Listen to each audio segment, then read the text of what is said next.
Welcome, everyone, to episode 205 of Just Joshing. I am your host, Joshua Pentelaresco. I write stuff in podcast 2. Today, my guest is the musician, novelist, Del Suelo, otherwise known as Eric Milson. I'm going to call him Del Suelo for the rest of the podcast, but I met him at When Worlds Collide. I shared a panel with him, Andres, and finally, and just for me, just 1 minute, like, that is a really cool freaking panel. It was a wonderful experience, and after the show, after we did our panel, Delso goes, "Hey, you do a podcast?" Like, "Yeah, can I be on it?" So, yeah, we made an agreement, and we went and did it. I gotta warn you, there's definitely was alcohol involved in this, and so this is definitely one of my more explicit episodes. There's definitely a few F-bombs in here, but honest to God, it was a great conversation. I love the boldness of Del Suelo in terms of mixing literature and music together. In fact, I have a track here for you to listen to before we get to the conversation. I'm just going to get right to it. So let's go to that, and then after that, we'll get into the conversation, shall we?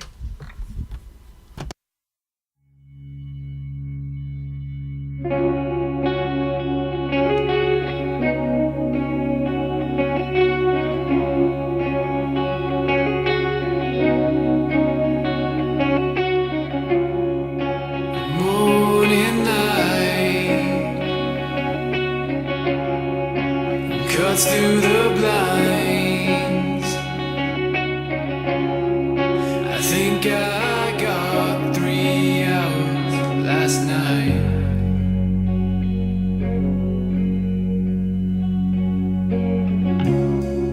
My eyes are bloodshot,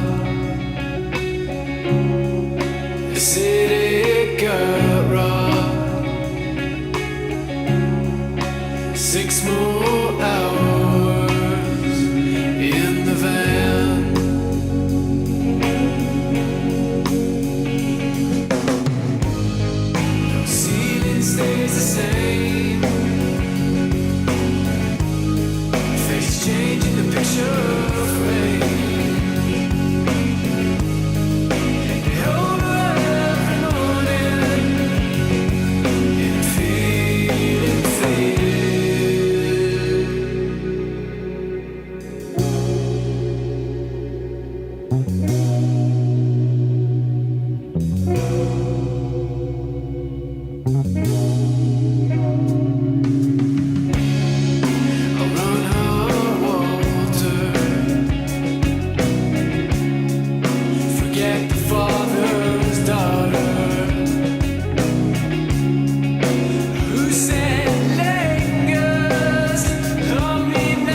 And it shows like the downloads or whatever. Yeah, oh yeah. So I'm averaging, as the recorder's on, just so you know. I'm averaging right now per episode in 40 plays downloads per episode on average. But some have skyrocketed up. I have a couple that are near 100, and I have a couple that are just a little below that, but only a little below that. I've hit an interesting. I average. Right now I can honestly say like at least 100 plays. The last few weeks it's been closer to 250 plays. So it's growing, which is a good thing. Cool. Yeah. Very cool. So the only question I know for sure I was going to ask you is this: if you have anything incriminating you'd like to like you've done, make it good. If I like want to right any wrongs. No. If you have anything incriminating you'd like to say, make it good. Make it good. So if I'm going to say something incriminating, make sure it's worth it. Yeah, exactly. Okay. All right. Yeah. Okay. Yeah. Well, I promise to do that. Like, Okay. Is solemnly swear you're up to no good? Yeah. Yeah. If I'm going to be going to jail, I want to be going out in style. Exactly. Totally. I want to be the cops dragging me out by each boot, middle fingers in the air. I don't know. I'm not that cool, but like, okay. you know what I mean? If I had a chance, I'd go for it. You just go all out. Totally. How you doing, man? Doing good. Yeah. Doing good. So you started. First off, I have to say we were on a panel last night, ladies and gentlemen, and I'm a little jealous of this man. He has mastered the art of discipline in his craft. Yes. We all looked at him with like a disdain. It's like, how did you do that? And he's like, with magic, I guess. Yeah, you know what? Discipline has come. I don't want to say it's come easy. Well, I guess relatively, it seems like it's come easy, but it means that I struggle in other aspects of life. Oh, true. Absolutely. So it's like you know, you always hear about people who like work too hard or too much or whatever, and so sometimes finding balance in other aspects of life is like my challenge. Like sometimes being social is like the thing that requires a conscious effort to go and do.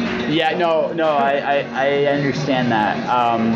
I think everybody that's doing this seriously sacrifices a lot of time to do it. It's just the nature. Hey guys. Hey. Something to drink for you?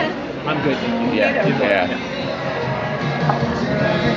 But no, like it's a struggle because you have to give up a lot of your time to do this well. Yeah. Right. And so you make that choice, even if you don't have like a deadline or anything like that. You're like, okay, I gotta work on something, whether it's in my case a podcast or whether it's a deadline for a story, like a strange little story, or the board game I accidentally invented.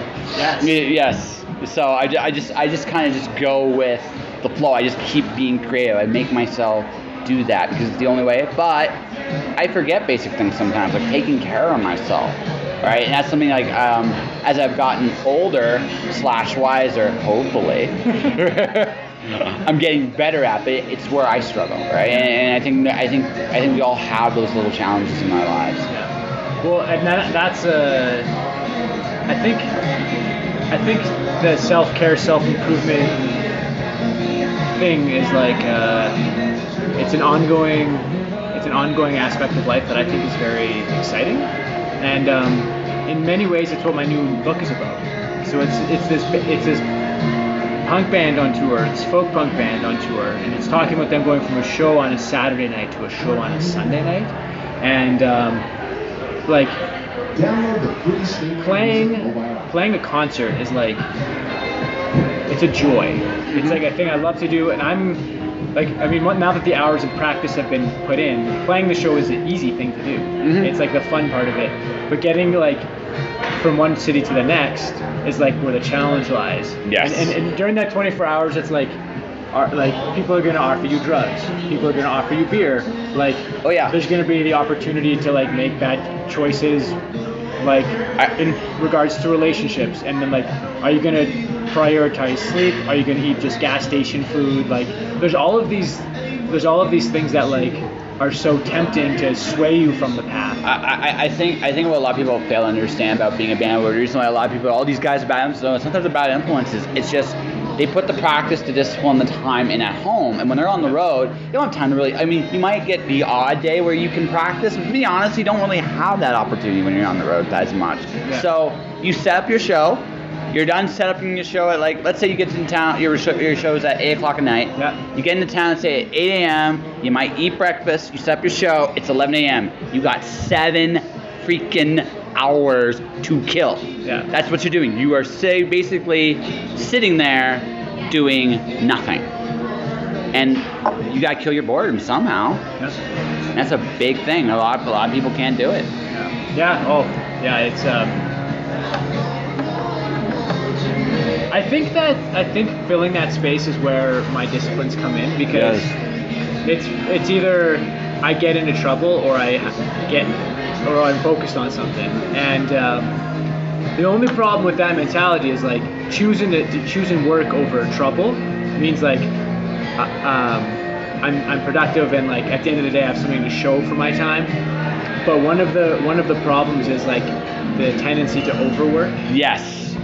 When you're like choosing that over play, it's like that becomes your default option, and it's like well, what do I do for fun now that I've like? No, I have that struggle myself. Like because I have these moments now. I have nothing to do because I'm ahead. Like I got this nailed down. I got this nailed down. I don't have to work on this for another couple days. Yeah. Oh shit! What do I do? And the default mode is to work on the thing in the next couple days. But what I have often found is you need that downtime, right? And if you overwork, you miss time with relationships, friendships, family. And before you know it, you can't get that time back. And that's a real hard thing. So you're from Calgary? Not originally. Where are you originally from? Oh geez, everywhere. I was born in Oshawa, but I lived in London, Windsor, Detroit, Phoenix, here, a lot of other places in between. So how long in Calgary? 10 years. So Calgary, like, let's say it's Wednesday night. Mm-hmm. And you have a free night, and you don't have any obligations tomorrow until 11 a.m. Where are you going? What are you doing? That's the other problem. Like, there's nothing here on Wednesday night you can do, really. I mean, I can go see a movie, maybe. Okay. Maybe. I can go maybe out to a park, but when you get to the evenings, that gets a little tricky. Yeah, or winter time is like... Yeah, it gets tricky. So if I can't go out, okay, so maybe I call friends if they're not busy, but if they're busy, right, that becomes an issue. Play video games, maybe, right? Okay. Maybe occasionally chase down a member of the opposite sex and sometimes catch them. Maybe that too, right? Yes, the ultimate pursuit. Yeah, the ultimate pursuit, right? Yeah. So maybe, right? But the thing is, there's that moment where you just, and I'm being honest, I just get that uncomfortable. I get that feeling I should be doing something because I've wired myself to be productive, and so. I've had to learn that, okay, I don't always need to be productive, right? You had to get yourself into the discipline, like something Adam talked about. You have to get yourself to a point of discipline, to the point where you can put the work in. You can, like, at a moment's notice, put things aside to get the work done. You need that skill. But it's really, the temptation on that is you can stay in that mode, and then eventually you burn out. Yeah, I have this conversation all the time about what to do as like an adult when you have free time on the evening. Where do you go if you want to leave your house? Because like, if you live alone or whatever, like being alone is, I think, small doses of alone time I think are really healthy and necessary. Yes. But I think too much of it is like, it's detrimental to your mental health and physical health. Was I getting you a beverage, honey? Was it a cola? I'm good, no. No, you're okay, okay. Yeah. Someone ordered a Coke and I was trying to remember where it went. Can I have a soda water? Soda water, sure. Yes, thank you. So spending too much time alone is, I think, dangerous. And so what I've found, and I'm from Regina, I live in Regina, is like, I think it's common in a lot of like Western society where like on a Tuesday or Wednesday or Thursday or even a Friday night, where do you go that's not a bar? Yeah. And like I love beer. I love having a drink or two. Yeah, but you don't want to do it every time. It costs a lot. And, You know, if you're drinking every night, then that leads to other problems you don't want. It leads to other problems. Yeah. So this idea of like, what do you do if you know, and then there's other like things you can do, like join a sports league or something. But then there's so much there's so much organization and it's a thing to do every Tuesday. Then all of a sudden that feels like constricting. And so, anyways, I'm trying to figure out adult life. It's Well, it's almost a sad commentary if you sit there and think about it. Yeah. But when you're an adult, you're expected to work, and in today's culture, all of us work an obscene amount, whether it's in our passions or people that have 2 or 3 jobs. Yeah. Right? It's obscene if you really sit there and think about the amount of time that goes into just work. Yeah.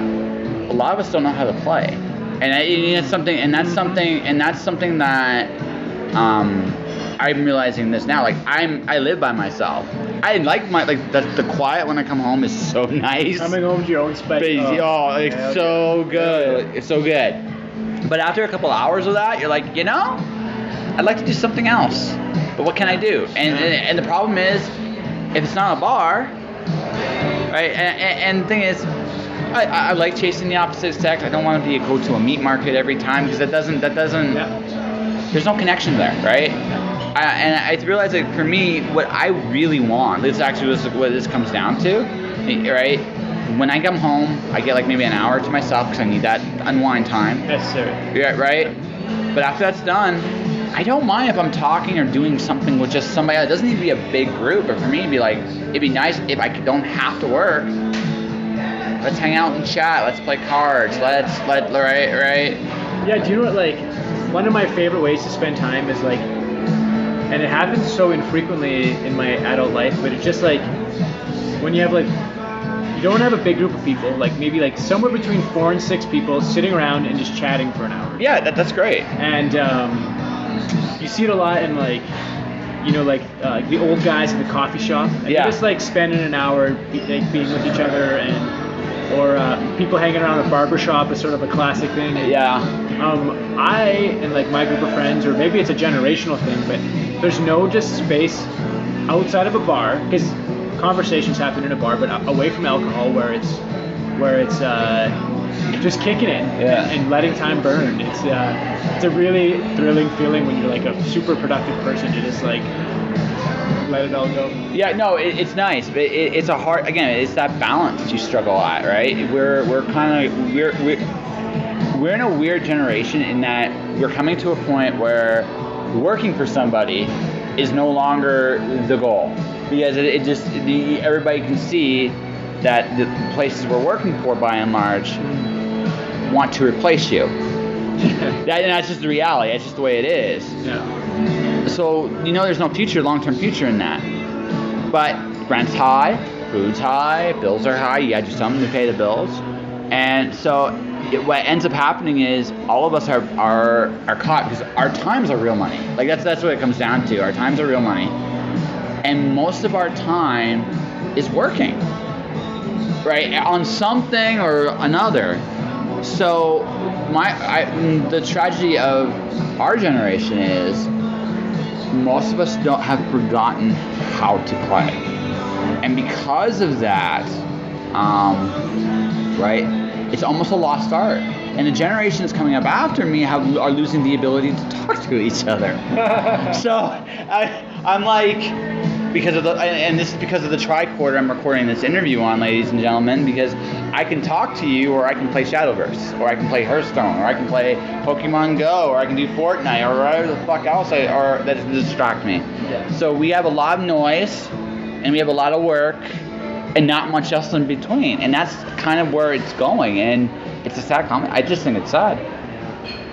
Yeah, I heard that like one of the ways that Starbucks got off the ground was they had this intention of being a third space. Yeah. Whereas like you have your work and you have your home, but there's the space where people can go and be together that's not either one of those things. It's a third space. Yeah. And I thought that was kind of cool, and I keep thinking like I would love to. This is so far outside of a conversation about literature or music, but no, it's cool. It goes wherever it goes, right? I think it would be cool to like help develop some kind of space where people can come and.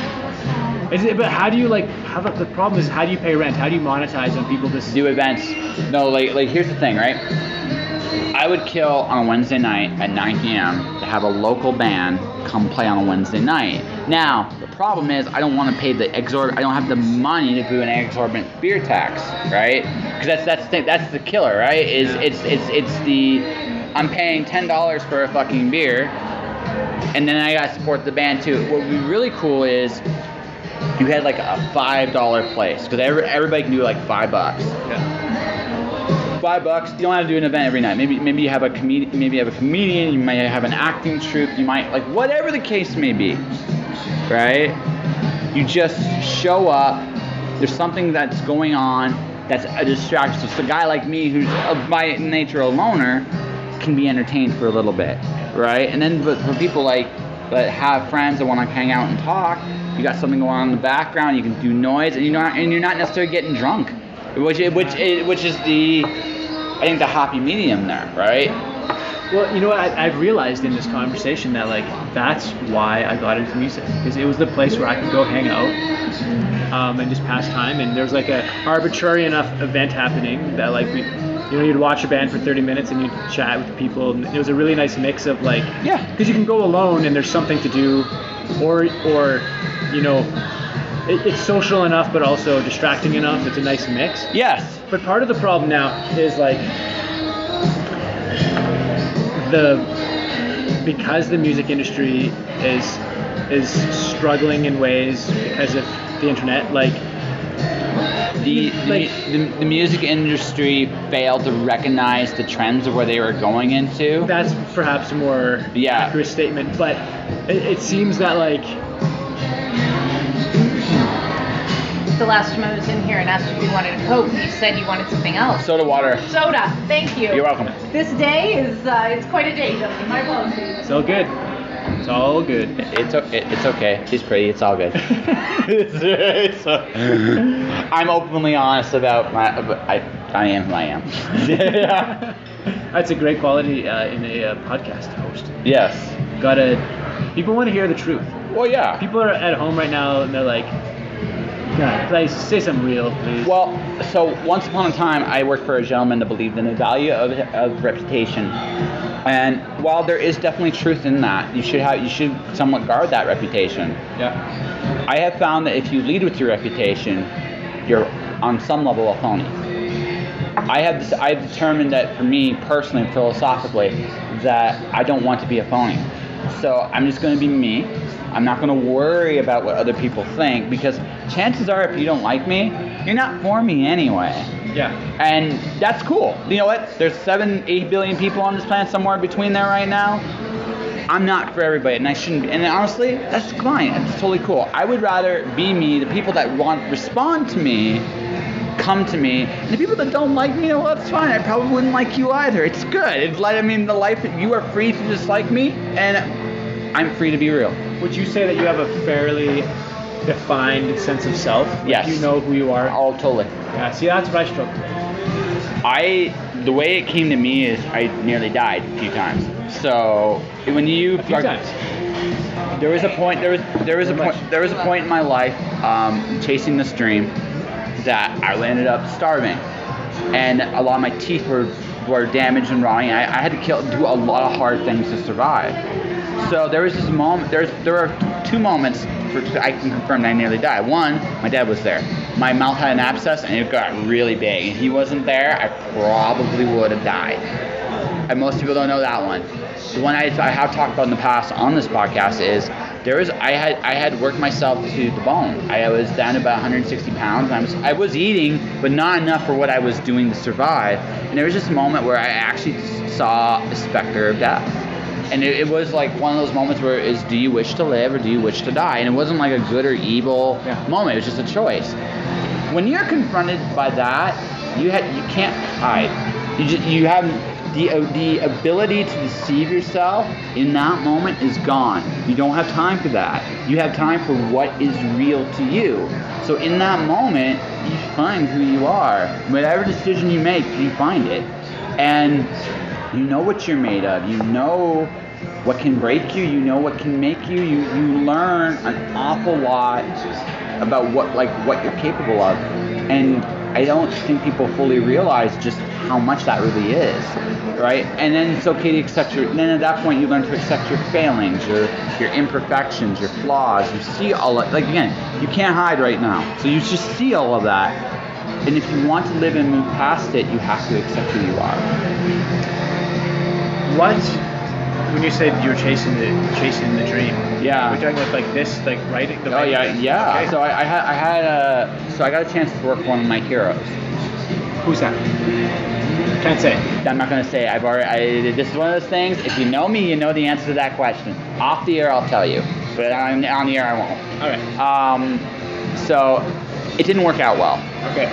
And I ended up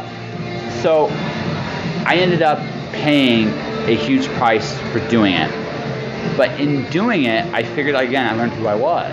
And when I learned that, I wanted it more, not less, more. It made me hungry in a way that I think very few people truly understand. And I don't have a stop button anymore because I recognize that my time is limited. I'm only here now.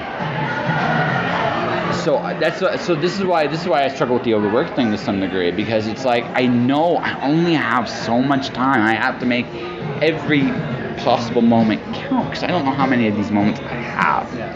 And when you see that, you're like, again, time is money. And so I made a decision then and there. If I was going to live, I was going to go down trying to do all the things I could see in my heart that were possible. And I have not stopped ever since.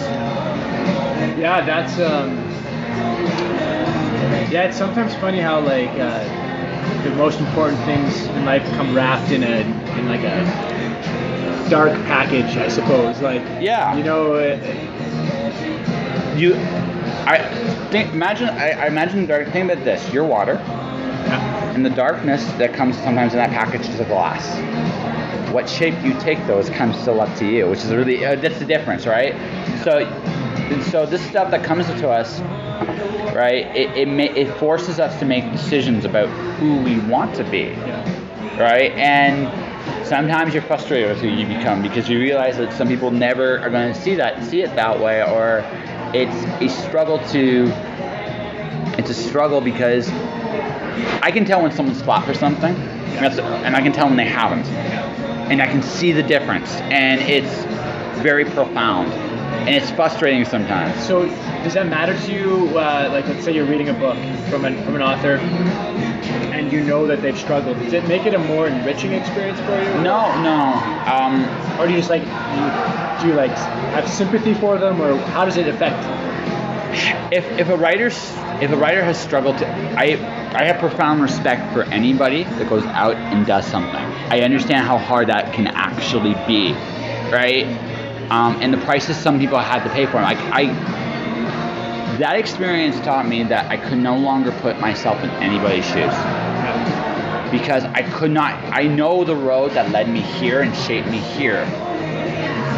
So when I see somebody doing things I'm not comfortable with or I disagree with, I can still disagree with you, but I no longer have the capacity to judge the same way anymore. It's bigger than me. I don't know your path. I don't know your choices. I don't know what in you what you had to face to make you go this way. Yeah. Right? So that's the thing. As far as the final finished product goes, I can tell when someone's more fake now. That's actually that I think is the biggest thing I learned is when I read a story now, I can kind of tell when there's a certain degree of how do I put this propaganda in the story, or the narrative is very constructed, it might be very polished, but there's a constraint. It doesn't feel human. It doesn't feel authentic. It doesn't feel like it's connecting to me. It might connect to me on an intellectual level, but it doesn't really connect to me in like here at all. Whereas someone that's writing about like a very personal experience, I can tell a lot more immediately that this is something that's really relevant to that writer. It made that writer. Yeah, well, I my two books are written from personal experience. They're written first person, I find that first person is an excellent vehicle to access the psychology of them, but they're fiction. Yeah. You know what I mean? Because I want to keep my life private, but I want to. There's some universal things that have happened that I still. It's going to serve my heart to be able to discuss. Well, with the world. absolutely. Look, no one needs to know the name of your wife and kids. No one needs to know that. But okay, the fact that maybe you got to wake up at 2 o'clock in the morning and change a diaper, and the feelings and experiences that's something that touches all of us on some level, right? Yeah. You can do that, and a lot. It took me when I got older to realize just how much of that is in a lot of the author's books. Yeah. When we tell a story, on some level, I think if it's really worthwhile, we're telling our story. Yeah. On some level, and even if it's a fiction, right? There's just something very real and intrinsic about a story. Yeah. People fucking love stories. Yes, they do. We have evolved to just love hearing stories and love telling them. Yeah. Yeah, stories are great.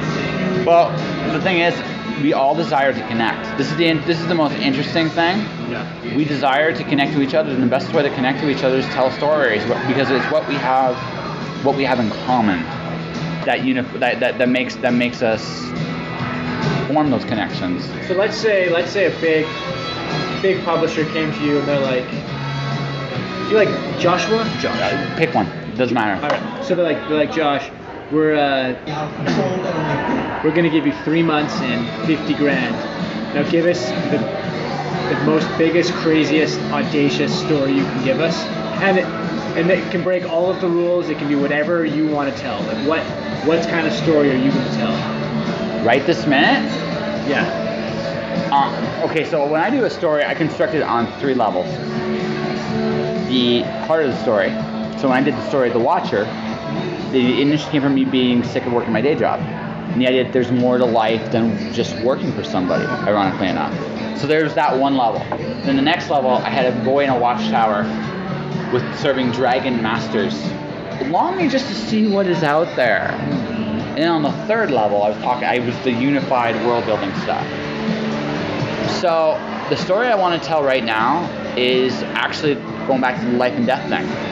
The fact that in the moment, in your darkest moments, the reason why we all have these trials of darkness is because in those moments, you can't hide from yourself. You can run, but you can't hide, right?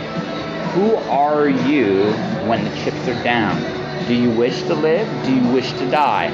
Why? That's one level. The next level, I have this idea in my head right now about a race inside a star. I figured out a way to do that would be really fun, right? It fits the concept of, the idea is this race fixes the star. It's a supernova, it's a star-particle supernova, so they're replenishing the star with iron, nano iron, that would actually rekindle the heart of the star. But it's also a death race. As you go around the loop, right, the star becomes denser and denser, gravity becomes more and more, and your ships go to the breaking point and you go to the breaking point. That's the story I'm telling right now, and the story I'm writing right now. That'd be the story I would tell in 3 months. Nice. Cool. Yeah. You think you could finish it in 3 months? Yes. Damn. Nice. Yes, I could. The challenge for me on that is getting rid of all the other things I'm doing at this moment in time. That's the challenge for me. If I did that, I could do it. Yeah. Other than the only thing I'd have to maintain would be the podcast. Right. That's it. If I could, and that's coming because the Aurora Awards are coming up in like 6 weeks. This podcast is a finalist for the Aurora Award.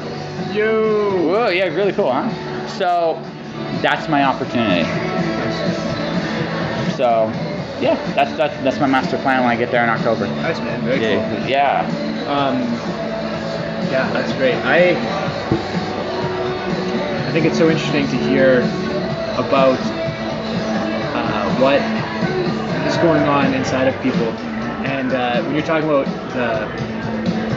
like I just met you, so I haven't read any of your books or anything. And the Watcher. Yeah. I'm excited to. I would like to read that one. Well, we're going to do a little exchange at the end, right? Yes. So I just so happen to have a copy of The Watcher. You just so happen to have a copy of the CD. Yeah. So my first book album is called I Am Free, and it is also about leaving work. And it's like I'm so excited for like to trade perspectives on that sort of. Yeah. It's such a big like. The concept of life's work and how that's changed from our parents' generation to us, like yeah. And the sad part is, I recognize this now that I'm older. Our parents were brainwashed. So, no, it's true. I mean, there is something to be said about security. I mean, there's totally something to be said about that, especially if you have kids. You right? Yeah. You're told. I mean, you're responsible for other living beings. Yeah. I totally get that. And anyone that has kids that say, you know what, I'm going to work this job because I have kids. I totally get that, right? Oh, okay. Let me rephrase that. I don't have kids myself.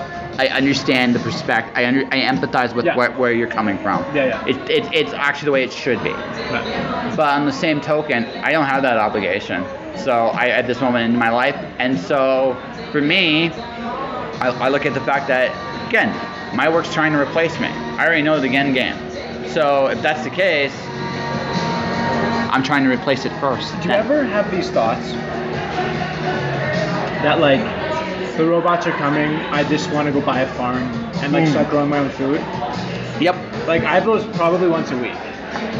I think most sane individuals have those thoughts. I mean, as the world's absurd, man. I mean, if you really sit there at I mean the world. I'm not talking about people. I'm talking about this whole concept we have. Look, we have imaginary money that's essentially powered by faith that dictates who has what and who doesn't. It's silly, right? It's absurd. You think of like that in those terms. You have a government who is losing power to who pays us this imaginary money. This is like let's keep going with this, right? And these guys want to keep what they have, which is the only thing that makes sense in this whole scheme. So they're doing everything they can to make it so they stay where they are, and everybody else stays where they are. So if you really sit there, like in that whole concept, who wants to stay where they are? No one. We all want to change, right? And if I can't go up in a world where they're in a world that wants to replace me to begin with, which is absurd, why would I want to be a part of that world? Right? And that's everybody, I think. Speaking of staying where you are, I was having this thought, like, I think and by the time this podcast comes out, the thing might be out. I don't know when the release date is, but I just heard that Dave Grohl he recorded this thing called Play, which is like him doing a 25-minute instrumental where he's recorded all of the instruments. And from the little bit I've heard about this, the sentiment is that like it's about just his love of music and like professing that everybody should just play. And wonderful idea, wonderful message. But I was thinking, and it's like a 25-minute instrumental from a guy who's like he's had many super successful records come out, and I think about in all of these industries, like writers, musicians, actors, these guys who are on the top, who are like the 1% who like have the 5% whatever, yeah 5, the small, and I think about like when AC/DC releases a new record. It's like at some point, it's like those guys who are on the top really should be getting out of the way, so like that young people can, like new artists have an opportunity to reach people. You know, like I'm not saying that's what I believe, but just the idea of like. So let me throw a couple thoughts your way. Yeah. We'll go with AC/DC because everybody likes AC/DC. Yeah. They're good, right? Yeah. Really good. Are you? Are you two okay? We're doing great. So they're good, right? Are you better than them? And this is I know it's a very subjective answer, but this is a very important one. Yeah. If you're going to compete against, so for me, top of my food chain, Robert J. Sawyer. Top of my food chain, Brandon Sanderson. Top of my food chain, right? What the heck's his name? Jeff Vandermeer. Top of my food chain. These are the guys at the top of my food chain. they're very good. Very, very good. They have something to say. They're very fresh. Another good example, Stephen King. Very, very good. Very fresh. Jim Butcher. Very good. Right? Heck, I'll mention somebody that's not on the list, but should be. Someone like Fonda Lee or Jacqueline Carey. Very good. Am I as good as they are? Do I have the confidence to believe I'm good enough to be better, to sell more than they do? Not be better than, that's a different question, but to sell more. You have to have, so, and from their perspective, flip side, let's flip this around. Do they think you're good enough to beat them? Should they? I don't think so. I think, this is what I think. I think that we live in a world today where anyone can create anything they desire. We are literally in a world of ideas. I cannot control the end result of what happens when I put my ideas out there. I can't. My job is not to worry about that. Even though I may want more, I may shoot for more, I have a vision to get more, my job initially is to come up with the best idea I possibly can. Do the best I can to make the best possible story I can, the best possible song, the best possible illustration, whatever it is, I can be the best I possibly can do. Can I make my voice distinct enough, different enough, bold enough, passionate enough to go on their level? Do I believe I have the ability to do it? Damn right, I should. What the fuck am I doing here? On the flip side, they shouldn't back down either. Shouldn't be. Why not? They have earned. Stephen King has more than earned his right to be a bestseller for as long as he wants to be. He can write his ass off. He's one of the best writers I've ever read. No question about it, right? Brandon Sanderson's an amazingly gifted fantasy writer. His worlds are incredibly intricate. He deserves to be where he is. Absolutely, right? Jim Butcher writes some of the most fulfilling yarns in fantasy you can possibly do. He deserves to be where he's at. Absolutely. But you know what? By the same token, I should try to see if I can do better. Because why not? Why not me? I think a lot of people, it's not about moving aside.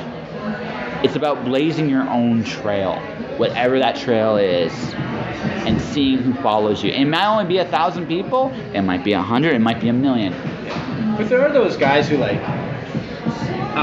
get entitled, I guess. And this is not Dave Grohl. Like Dave Grohl, he still gives it all he's got. But I think that there are a lot of, and it might be more of a problem in the music industry than it's a problem. It's where it's like the guys will have like a rightfully deserved successful thing early in their career, and they gain a sense of status and entitlement, and then they kind of just like coast forever, and people still buy all their things because they have the name, but it doesn't necessarily mean that they don't have the incentive to progress their craft further and like.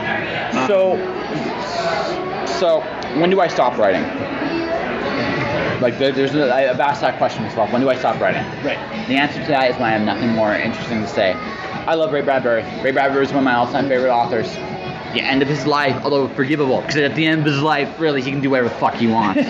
But he had nothing new to say compared to what he said when he was younger. Yeah. Younger Ray did it better because it was realer to him. Older Ray technically might have been better, but his heart wasn't the same, right? And so I still like old Ray Bradbury. Yeah. I love new Ray Bradbury too, but not the same, right? There's only a couple stories that really feel like, yeah, okay, that's you and your magic. So when I get to the point where I can't say anything original or new or fresh, I should do something else. But this is a combination of I make a shit ton of money doing this. I don't have to do anything but put my name on it. One, and this is a hard temptation to walk away from. Yeah. And two, the industry's willing to pay me. And three, right, I've done all the cool shit already. Now, if you have that attitude, if number one and number two, I can kind of understand. If you have number three, you're fucked. And this is how I see it. You're fucked, right? Because you can't come up with anything new. You can't. There's no way. You have decided that I've done it. I'm entitled. What you should have when you're successful is, now what? Yeah. I'm an Aurora Award finalist for my podcast. That's awesome, right? Now what? What's next? I'm already thinking about what's next. What's next for you? 24-hour podcast. I have a Patreon, and I want to. That's on the podcast end. On the writing end, Race Inside a Star. I have a Dr. Seuss style golden storybook / comic book thing. Yep. I have my first novel in a science fiction series called The Cloud Diver. Okay. Right, and I accidentally invented a board game. I'm figuring that out as I go. So it never stops. It never can stop. If I want to succeed, if I want to stay successful, I have to be as hungry. And this is the challenge of success. I have to, one, not veer away from what I did to get me this far. And that's a really hard temptation. Number two, I have to be as hungry as I was when I walked in the door. Because I can do the things, but if I'm ain't hungry, I ain't getting shit more than what I already have. And if I'm hungry, if I always walk in like I'm the poorest motherfucker in the room, and I want more, and I have the passion and the drive to become new, original, different each and every time, it may not always work out the way I want to, but I will do something. You know who's a good career model, believe it or not? We're gonna go actors for a second. Nicolas Cage. Nicolas Cage. You wanna know why? What's that? He gambled. He gambles every time he goes out there. Whether it's Con Air, big success. 8mm, not so good. Face Off, really good. Yeah. Ghost Rider, not so much. So you have you appreciate those who like to take risks. You have to. You absolutely have to. Yeah, I feel that. I'm a big risk taker. Yeah, you have to, because if you don't, here's the thing. You're not going to buy a house. You have to accept the fact that you're going to fail at some point. Yeah. But here's the thing. You do enough things. Look, the best example of this is, Nick Cage is a good example of this. Colonel Sanders is another good example of this. He failed like 50 times before he got his chicken recipe off the ground. But once that went off the ground, man, it took off. Yeah, right? You take risks, you diversify, you challenge yourself as a person and as an artist. Because if you don't, right, you'll never be who all you can be. And even if all you can be doesn't achieve the financial success you hope for, you can walk away knowing you did everything you did. And really, look, Martin Luther King said it best. He tried as a hell of a tombstone. You know what? He's right.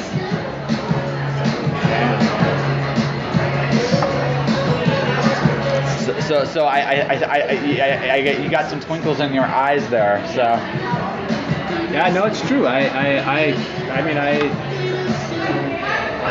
love going for it. I've gone for it my whole life. I think what I'm trying to do with combining writing and music. I think it's really cool, by the way. Yeah, thank you. Yeah. And like, there's some immediate and sort of obvious advantages to it, like the fact that I sort of have the justification to go to a literary conference, but also go to a music conference. Like I have like sort of twice the opportunity and twice the readership and all that. But one of the problems is like I'm equally sort of like black sheep. Okay, so I was talking about this with a friend before I saw you, actually. Yeah. In the last 3 months, I've had since the podcast got recognized for the Aurora, it's been crazy. All the different things I've done since. I have met some incredibly amazing people doing amazing things. My current guest on the podcast is a 15-year-old pop singer. Nice. And she's amazing. And then there's the fact that I got a gal that did covers for like photos for metal bands and big metal bands, not just local stuff. But she does local stuff too, and she's really good. And I'm meeting that. I walked home, and I think I ran into a millionaire on the way fucking home. It was one of the weirdest things in my life. But it's one of those situations where I'm going off on this like unique tangent. Like you and it sounds to me like you are, because you're doing something that's still relatively new, and there's an opportunity here because you can be first. But the problem is you're first. Right. So. Oh yeah. Yeah.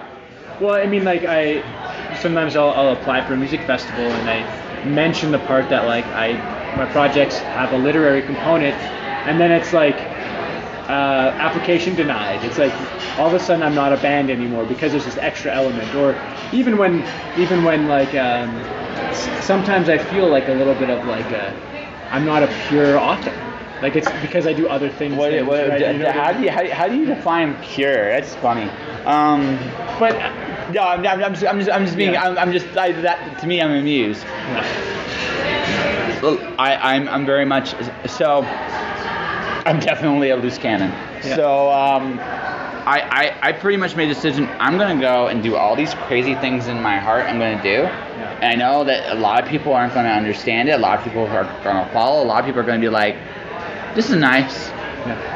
Right, and then one day, and then this is gonna sound super confident and arrogant or whatever. I don't care. One day I know I'm going to achieve a certain level of success. Now, how successful I don't know, but I feel I'm going to achieve a certain level of success. And when that happens, everyone's gonna be like, "Oh shit!" and they're gonna copy everything. Yeah, right. And everybody is going to try and copy me. That will be amusing. I'm already seeing that a little bit on the podcast and the things. It's fun. It's funny. Like the people around here, some new things I'm doing. It's just like, that's cute. It's like, but also same token, it's that not everyone's doing it my way. And honestly, kudos to every one of you. I hope all of you succeed. Teach me how to do this. Buy me dinner. That'd be great. But right. But the thing is, you go off and you do your own thing and you develop your own contacts and niches, and you're going to create something brand new, and that's great. The problem is, right, you're the trailblazer. So what's going to happen is people are going to be like, oh, I don't know if you're this or this. Oh, fuck, I'm both. Fuck you. That's it. That's pretty much my thing. So, yeah. Trying to maintain that mentality, just forge ahead, and it's fun. It's Yes. cool. It's So music came to you first. So when music was first, I'm assuming with you. music Okay. for sure. Yeah. So I'm gonna ask the two lazy questions I should have asked at the beginning at some point. Okay. What did you get? So what did you start playing to get you that got you into music? Right. And that's gonna be the first question. So I'll ask that, and then it depends on how you answer the second one. Okay, so I mean, I took piano. I was in piano lessons, kind of a bit reluctantly as a grade 3-4-year-old in that zone, and I'm happy I had that time. I mean, I didn't enjoy it because like when you're a kid, you don't really know what's good for you. You just want to like I just want to play eat it. fruit by the foot and play video games. Like that's all you care about. So piano was like hard. But in grade 7, I had the opportunity to take guitar lessons, and I was into it. But what really changed my life was when I went to my first punk rock show. It was at the end of grade 8, and I went and I saw first punk show I went to was US Bombs, a band called US Bombs, and it like walking into a room of like 300 kids in like a full-on circle pit. The energy of that as like a 12, 13-year-old kid fucking blew my mind, and live music ever since that moment has been like one of the most important things in my life for community and for excitement and expressing myself and understanding the world and for a million reasons. And once I felt that, then like I wanted to be a part of it, and I wanted to contribute, and I wanted to be on stage, and I wanted to make records, And you've done all those things. I have, yes. I've been so fortunate to have had the chance. So this is my second question. So you've gone into the literary thing. Yes. Normally people are going to ask what music brought to your literature. I bet you that's what normally asked. But I'm going to flip it around. What has the literature brought to your music? What has literature brought to my music? Yeah.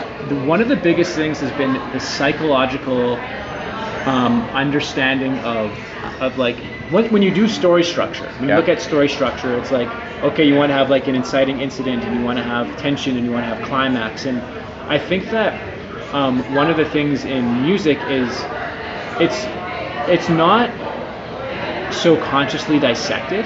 Like in the literary world, things are very almost overanalyzed, like formulas and this and that. But in music, it's like, oh, it just sounds cool. It's like sort of just like a lot of people don't even know what they're playing or anything about music theory or chord structure or whatever. They're just picking up an instrument and making sounds that sound nice and then recording it, and people like it or they don't. And so it's sort of like this like hyper-conscious world and this sort of unconscious world. and they both have their pros and cons. And so literature is bringing the idea of like structure. Awesome. Doing good. Yeah. Thank you. Bringing structure and just like psychological contemplations to songwriting and music and that. Very cool. I wish I could talk to you longer. I make grown-ups read Dr. Seuss. So That's priority. Yeah. It totally is. So this is what I want you to do. I want you to tell me about your current book coming out, book album, and then how people can find you. Okay, so I have a book coming out. It's called The Musician's Compass, a 12-step program. It is a 12-song record and a novella about a band on tour, and the record comes out September 7th. Check out delsuelo.net or find me on all of the socials at del_Suelo. And for those of you in the Calgary area, we are playing a concert September 21st at the Koi Cafe. Very cool. So hold on a second here.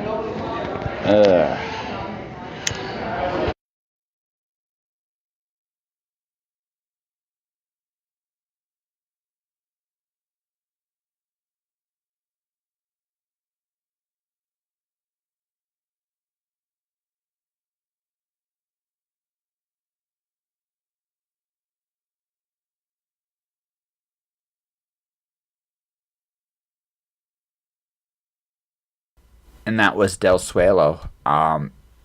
Check out The Musician's Compass, which is available now as a novel CD combination. It's pretty cool. I definitely listen to him sometimes when I write, and very, very fun stuff as you've listened to earlier. Del, you can come back anytime you want, man. It was a pleasure having you. Next time, less F-bombs, I promise. And that will do it for another episode of Just Joshing. Well, you can do a couple things to support the podcast. You can subscribe to the podcast. You can do this now a few more ways than you could in the past. This podcast is now available on Google Play. So either it's iTunes, Google Play, Podomatic, you can listen to this podcast anywhere you'd like. Support me there. I have a column at firstcomicsnews.com. I do a review this week. It was Nora with Casey Danielle Pierce, or Cosmic Casey as she once upon a time was called. Fun to write, fun to promote. Check out firstcomicsnews.com for that. I have books, The Watcher, Storm Dance, and The Wandering God, courtesy of Mirror World Publishing. You can check out mirrorworldpublishing.com, buy some books there, or buy them at Amazon, Kobo, wherever you can get brick and mortar books, or digital. You can definitely do that. I have a YouTube channel, Joshua Penteloresco. Yeah, there's a lot of cool conversations there, and more will eventually be added, I absolutely promised. Beyond all that, whatever you decide to do, thank you very much for listening to my show. I appreciate it, and I hope you continue to be entertained by it. I have some really cool guests coming up, so thanks for listening. I hope to hear from you guys again. Stay out of trouble or don't get caught, or, just stay inspired and pursue your thing, because good things can happen. All right, guys. See you next time. Josh.